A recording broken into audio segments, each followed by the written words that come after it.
Bienvenue pour cette nouvelle émission de BD7 Le Mag. Au sommaire, une famille bien connue des jeunes, la famille Pirate, un nouvel album entre drame et polar avec Zone Blanche, une histoire de banc avec un peu de bois et d'acier et un impressionnant ouvrage, l'art de la bande dessinée. Les enfants connaissent bien la famille Pirate, un dessin animé qui était diffusé depuis 1999 sur FR3 et qui aujourd'hui repasse sans cesse sur la chaîne pour enfants Gulli. Son créateur graphique, Fabrice Parme, a eu la bonne idée de reprendre ces personnages quelques années plus tard pour en faire une bande dessinée. C'est une aventure inédite où on retrouve son graphisme très inspiré des cartoons de dessins animés américains qui étaient d'abord prépubliés dans le journal Spirou et aussi dans le monde des ados. On y retrouve tous les personnages de la série, du père, la mère, l'adolescente et le petit bigorneau.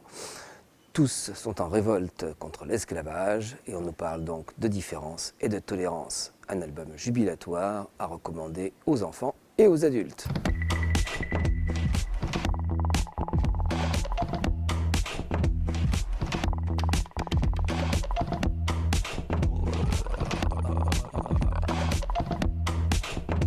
On attendait au tournant Jean-Claude Denis le dernier Grand Prix d'Angoulême avec son nouvel album au graphisme ligne claire toujours aussi léché.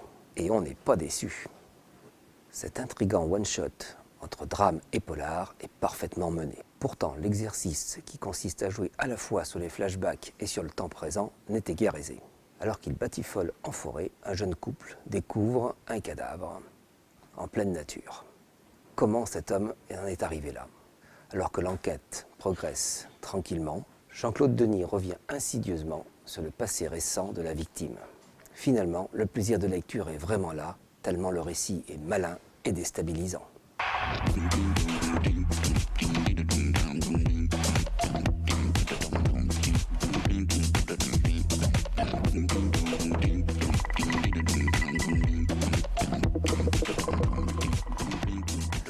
Avec un peu de bois et d'acier, Christophe Chaboutet nous revient avec un pavé de 320 pages, tout en noir et blanc, complètement muette.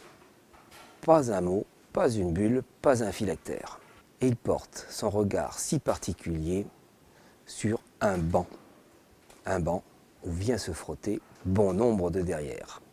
Il fait de ce témoin privilégié de l'activité ou de l'inactivité humaine le véritable héros de ce livre où respire l'art de Tati, de Buster Keaton ou de Chaplin. C'est ainsi qu'on voit défiler toutes sortes de gens à travers le temps et les saisons, certains s'arrêtant furtivement, d'autres y restant un peu plus longtemps.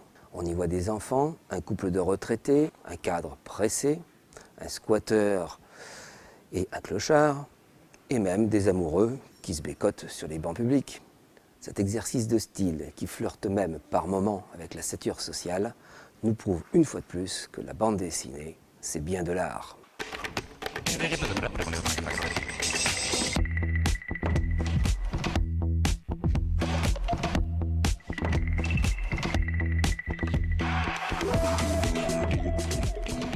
Oui, la bande dessinée, c'est de l'art.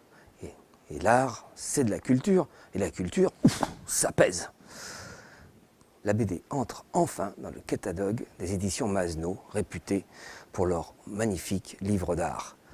Pour ce faire, l'éditeur a fait appel aux plus grands historiens du genre, à des universitaires et à des sociologues. Le tout sous la houlette de la Cité internationale de l'image et de la bande dessinée d'Angoulême. Évidemment, dans ce monumental ouvrage, les auteurs n'ont de cesse de nous prouver que la bande dessinée, c'est bien de l'art, même s'il, quelquefois, ça vire vers le mauvais genre.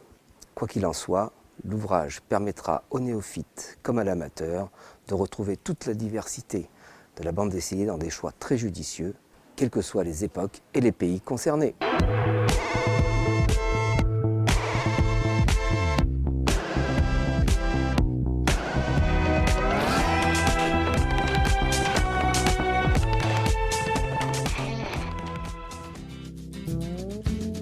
BD7 Le Mag est terminé, bonne lecture et à bientôt.